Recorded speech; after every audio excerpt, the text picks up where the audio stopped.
Então, como um panorama geral, né, de produção mundial de combustíveis, né, a gente vê a grande maioria de derivados de petróleo, né, essas bolinhas estão aí em proporção, né, de energia.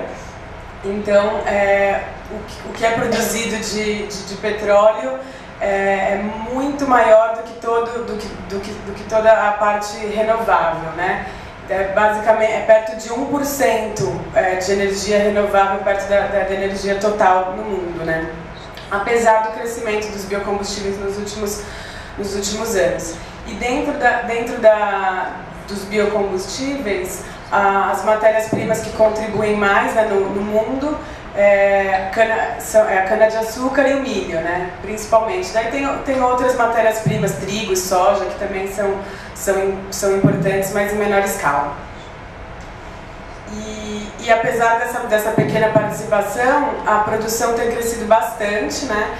Esse gráfico mostra como de 2000 a 2008 a produção total de etanol mais do que dobrou, né? Então, em 2000 eram quase 30 bilhões de litros, e em 2008 já passava de 60, né?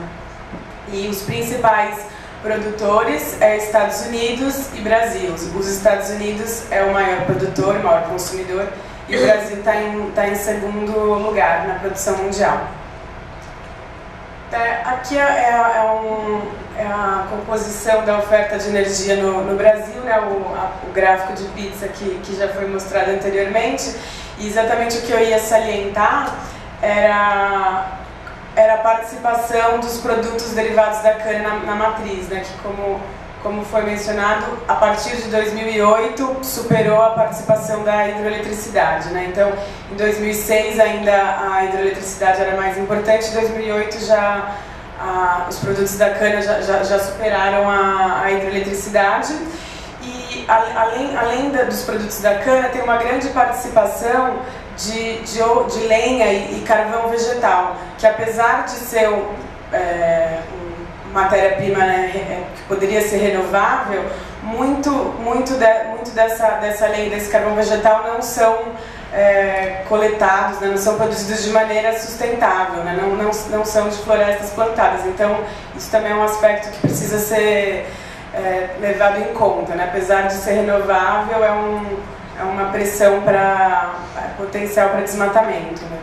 E daí a comparação com o resto do mundo, né? Como também já foi mostrado aqui, que o Brasil tem uma participação muito maior nas renováveis, né? 45%, apesar desse porém da lenha. E daí, agora já focando, né, nos drivers dos biocombustíveis, né? Então, o que historicamente foi feito para se promover os biocombustíveis? Qual era o objetivo, né, de promover o uso de biocombustíveis? Então, muito das políticas que foram feitas para a promoção de biocombustíveis eram para promover a renda rural, então ajudar os produtores agrícolas a terem uma fonte alternativa de renda, né? Então, os programas europeus e americanos são bastante com esse enfoque, né? Tem muito enfoque de garantir a renda agrícola. Tem também o aspecto econômico, né? Principalmente com o aumento do preço do petróleo nos últimos anos, que isso foi ficando cada vez mais importante. Então, tem uma possibilidade de ter um combustível alternativo ao petróleo que está ficando cada vez mais caro. E, cada vez mais, também tem o objetivo de ser um combustível alternativo em relação aos seus aspectos ambientais, principalmente a redução de gases de efeito estufa, né? Então, cada vez mais a característica dos biocombustíveis de serem renováveis, de serem combustíveis limpos, está promovendo o uso de biocombustíveis no mundo todo. E daí as políticas públicas que são feitas, né, para promover o uso de biocombustíveis e desenvolver uma indústria de biocombustíveis, basicamente são poucas políticas que são feitas para isso. Tem a política de mistura obrigatória. Então, aqui no Brasil, por exemplo, 25% da gasolina, 25% da gasolina é de etanol, né, de álcool combustível. E 5% no caso do diesel, é a mistura obrigatória de biodiesel. Isso faz com que você crie uma demanda forçada para o uso de biocombustíveis. Isso cria um mercado que fomenta a indústria de biocombustíveis. E em vários países tem se adotado essa política de misturas obrigatórias. Só voltar mais um pouquinho para falar das outras políticas, que são as isenções fiscais, né? No Brasil também isso é feito para o caso do etanol, diferentemente em cada estado, né? Porque isso é muito ligado ao ICMS, a impostos estaduais. E em muitos casos também são feitos subsídios diretos à produção, né? Nos Estados Unidos também isso é bem forte, né? Um exemplo não necessariamente bem visto, mas de subsídio direto à produção de milho para etanol local e inclusive associado à proteção tarifária, né? Então os combustíveis de fora, o etanol de fora dos Estados Unidos sofre uma alta tarifa e por isso os produtores locais de etanol de milho têm um mercado ali garantido. Esse mapa é para mostrar também a mistura obrigatória de biocombustíveis nos diversos países da Europa, que variam aí de 2%, 3% até 7%, que é a mistura obrigatória na França. E isso também tende a crescer, porque é uma das principais formas de combater as mudanças climáticas, né? Então de reduzir as emissões através do aumento da participação dos biocombustíveis.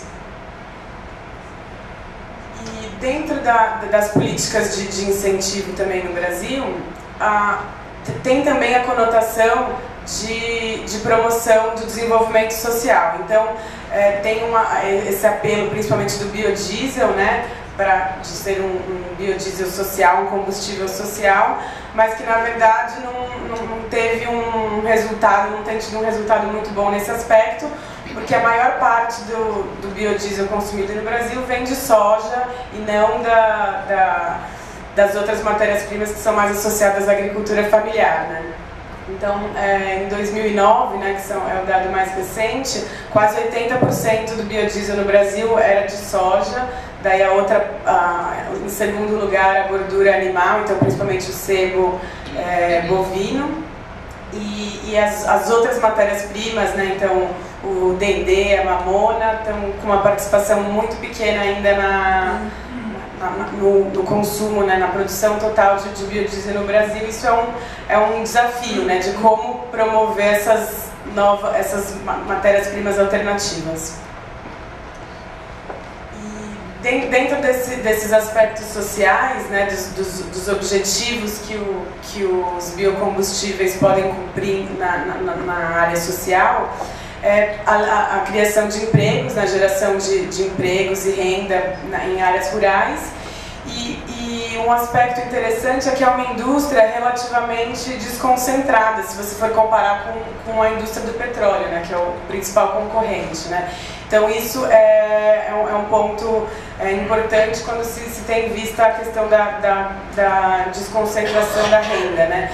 Então ela é uma indústria desconcentrada tanto se a gente for analisar Brasil, né? Então como essa indústria é mais desconcentrada no país em relação ao petróleo e também no mundo, né? O potencial de produção de biocombustíveis no mundo é bem espalhado, bem desconcentrado, diferentemente do petróleo, que é concentrado em algumas poucas regiões, né? E daí também tem a questão dos preços acessíveis, né? Como foi mencionado, né? Isso também é um objetivo a ser perseguido. Não adianta só produzir o biocombustível se ele não tem um preço acessível.